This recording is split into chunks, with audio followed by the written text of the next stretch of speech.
Welcome to the Family Office Sherpa podcast. I'm your host, Shaun Parkin, founder and managing director of Whole Road Investments. The aim of this podcast is to provide practical and implementable advice for those looking to build, manage, or service a family office. This is not, however, investment advice, so please check the disclaimer in the show notes. In this episode, we are covering the use of fractional employees by family offices. This is the Family Office Sherpa.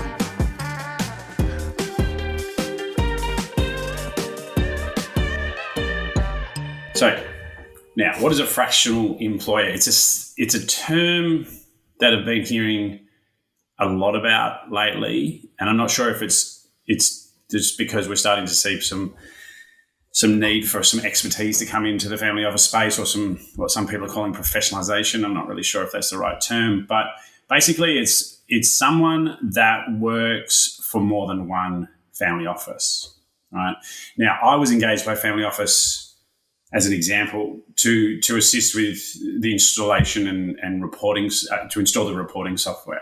Find that reporting software and then finding someone to replace me, basically. So training up an internal resourcing and getting into what you'd call a steady state. So the office could have hired someone full-time. They could have hired someone, put out the job description and said, this is what we need. And they could have run the project and things like that. But what they saw, I guess, in me was they saw the benefit of having someone that has seen what good looks like for that kind of project. And so I was, for a better term, installed as a fractional employee for a period of time. So there's some conflation between sort of consulting and fractional, but I would say that the difference is fractional employees are a part of the office, right? A consulting arrangement is you're bringing out, you're getting a firm or an individual to consult to it, right? And there's an end result there. I think fractional employee, there's some perpetuity to it. And this is what they're calling fractional employees. So people that are brought in for their skill set to work on things that the office may not potentially thinks requires a full-time employee, or they can't find someone to commit full-time, or like I said, they're seeking someone that has quite a specific, potentially niche skill set. But call it what you like. It's a trend. The flat structure of a family office sort of lends itself to take on outsiders on a fractional, so hourly, daily, monthly kind of retainer relationship. So, and that really what it's doing is helping with the capacity issues. It's a flexible term. I don't think everyone's using it, but I thought this was a good idea to sort of just show some of the trends within there. So what I'm going to go through today is really why people are looking for it, the benefits of fractional employees, and some of the challenges associated with fractional employees. So I would say the difference is going to be, the main difference is that they can be seen as part of the office, as I mentioned. They have to be someone that can be trusted, and really importantly, can be trusted to a certain degree represent the office when facing off against outside suppliers like wealth managers in my case, or tech providers and things like that, but as the office. So there was an email address that was the office, things like that. So what it creates is this idea that I was part of the office itself. Often there's, like I said, an email address, you attend internal training, safety drills, I guess, stuff like that, town halls, and ultimately you probably get to go to the Christmas party. So maybe these are the test to see if you're a fractional employee or not. So for the reasons for using, like I said, there might not be in the eyes of the people doing the hiring and the resourcing, there might not be enough work specifically for a full-time employee. It might be a challenging skill to find for that type of work. There's uncertainty of the time needed. It might be a full-time job or it might not be. So there's an element of suck it and see there. The specific project might have an uncertain timeline or completion. So, there's an element of continuous, like one of the reasons why Whole Road, my business model changed slightly in the last few years to more monthly retainer style work as opposed to project work is because I found that it was easier to get movement, or it was easier to help clients if I was under the hood, if I was sitting with them and moving the project along over sort of the monthly or yearly basis, but being there and moving across, as opposed to here's a document, here's your guidelines, go ahead. There's also an element of, testing whether the person's a good fit or not. If the what do you call it, frictional cost of employing someone that's not right for the office can be extremely high. And if you get that wrong, it's very, very tough to unwind it. So having someone fractional where there is an agreement that it might be a rolling 1 month or 2 month contract or whatever it ends up being. And so you can say, well, this is not really working, or we feel that this is not a good fit. And you can say, without having to go through quite a significant amount of like I said, that frictional cost of hiring and firing. And, maybe, and this happens sometimes, which is you identify someone that you would love to work full time with the office, but they can't commit or don't want to commit to one office. And so you offer them the ability to be fractional, so to work for us as well as others. So sometimes it's those really good niche skill sets that people are seeking, and they're saying, well, come work for us for 1 day a week or whatever it ends up being. And that, to be honest, that's a good result for everybody. So the benefits: cost efficiency. Sort of hiring a fractional employee allows a family office to, like I said, access specialised expertise without the full-time salary, benefits, holidays, all those sorts of things, and the overhead costs associated with permanent employees. It's human resourcing is an expensive part of the office. And this is particularly useful for smaller family offices. If you're listening to this and you say, well, we've only got 4 or 5 people in the office, we would love to have a chief investment officer or some version of that, or a CFO, like I said, or some head of operations or HR, whatever that looks like. But you're saying, well, but we don't really need it. We can't see an ability to hire for full time. That's a really, really good way of doing it. You can do that fractional. So that's, you might have a chief investment officer that works 1 day a week. And we do see that a lot, or that head of operations that, again, goes back to that, knows what good looks like and can be really effective and efficient for just that 1 day a week or something, whatever that ends up being. Number 2. So, like I said, you get access to really high levels of expertise. I see some offices, and you sit with people and you go, what was your previous experience? And it's just unbelievable. They've met such extremely such high credentialed people that are working alongside you, and you sort of say, well, how long, what do you do? And you go, well, I work 1day a week or whatever it ends up being.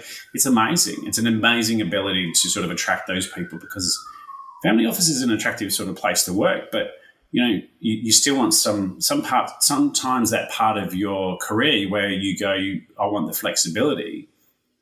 And fractional employees is a really flexible way of doing it. So that's great.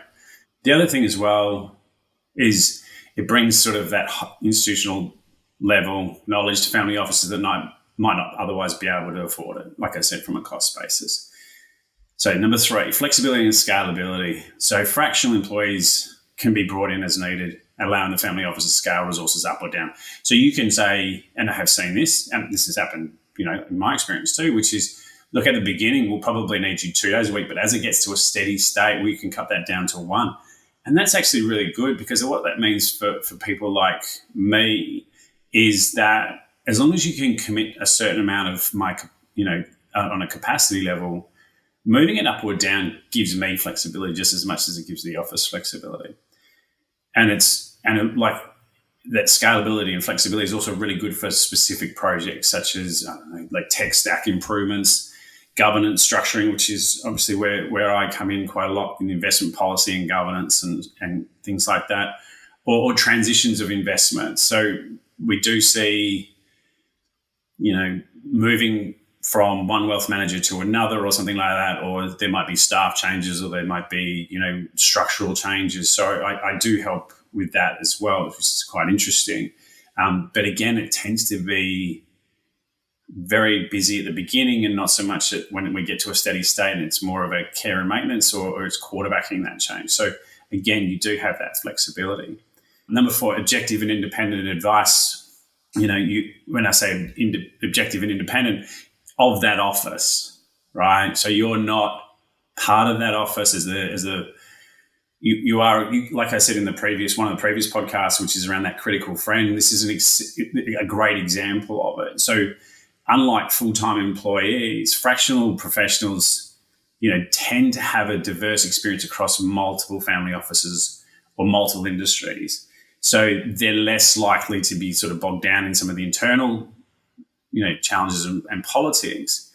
And also, as a critical friend or that objective outsider, you can provide some insights that are not biased, particularly from the investment side, risk management, succession planning, just being that person that is not part of the day-to-day can be really, really helpful.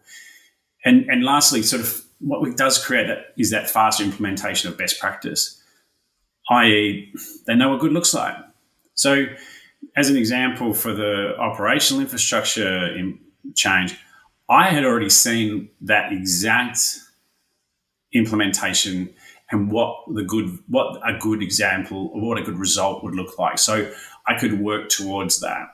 Whereas if you were coming into it without knowing that, it would be difficult to say, well, are we on the right track, or is this ever going to get better? Are we ever going to see light at the end of the tunnel? Is it ever going to be that? And it's like, no, we are, because I have seen it. I know and I know the bottlenecks, and I know, the things that can be done because to be honest, we've learned from past challenges.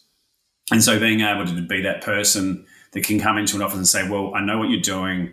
This is where we're going to end up, but to get there, we need to do this. And you can circumvent some of the challenges because you have seen what good looks like. This is particular for sort of technology adoption, or, things like investment reporting, stuff like that, investment structuring, investment team structuring, things like that. So they're all the good things. What are some of the challenges? There's always challenges. I guess the number one is you're not getting a fully committed person. Like I said, they work with multiple clients, may not always be available when it all goes potentially pear-shaped or something like that.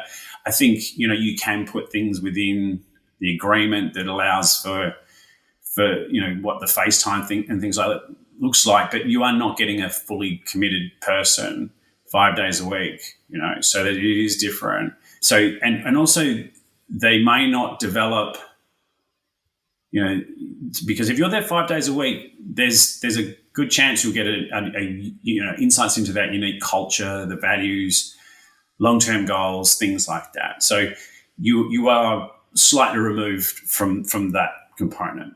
Number two, and this is really, really important and needs to be very well managed, which is confidentiality and security risks. So as someone that's there, you get to see and you get exposure to highly sensitive information. There's just you can't do this kind of work without getting exposed to it. So the person that's fractional has to be trustworthy, has to have references, has to have done this before, has to be very cognizant of it, has to be, strict confidentiality agreements, cybersecurity best practice. It is just critical. These are the sort of things that you really need to, if you're going to go down the fractional employee route, is to make sure that this confidentiality and security components are in place. Number three, integration sort of with the core team can be, managing communication workflow between fractional employees and full-time staff can create some of its challenges, not insurmountable challenges, but again, we're all hopefully adults here, and I'm a big oversharer, so I like to include everyone on everything that is potentially within their remit, so that there's no, I didn't get that email or I didn't get that. As someone that has worked fractionally for 6 years, I just need to make sure that I'm very cognizant of the fact that if I don't articulate it to as the right people, then that can cause issues. So, poor alignment or misalignment or poor integration can create even inefficiencies and duplications, which is kind of defeats the purpose of having someone with a skill set or unique skill set. So 4, lack of long-term continuity. So fractional employees may not stay with the office for extended periods. That's what it is. You kind of dealing with that. I think again, this is manageable. Investment management and estate planning, or things that face off against the family. That needs to be managed really well. People get, relationships are built and things like that. But to be honest, that's the same with full-time employees as well. So full-time employees are not there forever, as we know.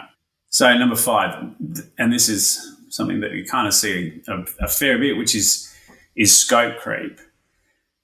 So when you're hired as a fractional employee, what you're initially hired for, then it tends to be iterative, right?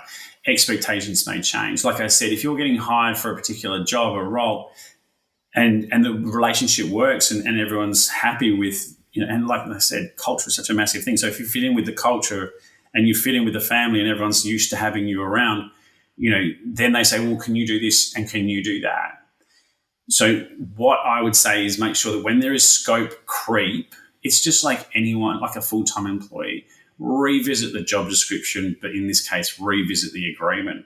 Almost, if you've been there 5, 10 years or whatever as a fractional employee, the cadence should be at least once a year just to say, is this still what we said it was going to be, right? And I think the best thing is that, and I do see this in some offices where it's like, well, I work 1 day a week, but I've been here 10 years. And that's great, which means it's working. It just means that there has to be that, really defined, this is the role. When it changes, we change parts of the agreement. It doesn't have to be really formal. It can just be an email or something like that, just so everyone knows where we're at. So that, they're the challenges, not insurmountable. I think the benefits, to be honest, outweigh them. But again, it's just a matter of making sure that they're all, communicated and defined. So just some points around best practice for using fractional employees. Just like I said, clearly define scope and expectation, clear objectives, deliverables, timelines. You don't want any misunderstandings here. Establish strong non-disclosure agreements and security protocols. That should be day one. Protect sensitive data, legal agreements and cybersecurity measures. And lastly, ensure that they're aligned, fractional employees into the office with long-term vision rather than just treating them as short-term fixers. Because if you're a short-term fixer, you're a consultant. If you're there to just do the job and get it done and then leave, then that's a consultant. For a fractional employment contract or a fractional employee, there's a long-term component here. We're not expecting them to finish in whatever year. We just want to have this person ongoing. We're just not getting them full-time. And that's it. That's some best practice. I think, things like transfer of knowledge is, documentation of that, and leverage technology, in particular in the world that we live in now, where a lot of people work from home and things like that. Zoom and Teams and things like that are really, really effective. But just make sure that there is face-to-face as well if you can. I've worked with some where it's in different countries and different states. I'm in Western Australia, so sometimes that's unavoidable. But it's just, make sure that, that collaborative technology is in place, document management, all these sorts of good stuff. All right. And, that's it. So, but family offices, what I would recommend is if you're starting a family office or you're reviewing a family office, establish a priority list of the roles that you see and determine those you need full-time and those that you might not be able to hire for now, but, you create that fractional piece, and this can always change. All right. So I think this is the thing. It's a moving feast. We are continually trying to find the best model, but the best model, and this is people. It's really hard to find good people that fit within the culture. So if you find someone and either you can't commit to full-time or they can't commit to full-time, but you still see the need or you really, really want them to work for you in the office and you can see the benefit, I would say have that conversation around what a fractional agreement might look like. So that's it. That's it for the episode. Hopefully it was of interest. I find this fascinating. And like I said, this is part of what I do. So I always find it interesting. Set the alert on this podcast. Make sure you follow it. If you think people might be interested, flick it on. You can find me on LinkedIn. I'm pretty active there. And feel free to email me, Shaun, so SHAUN, at Hallroad, so HALLROAD.com.au. And if you're interested in the newsletter, I've got that as well, hallroad.com.au. Just register there. It's the other Sherpa. All right, until next time. Thank you.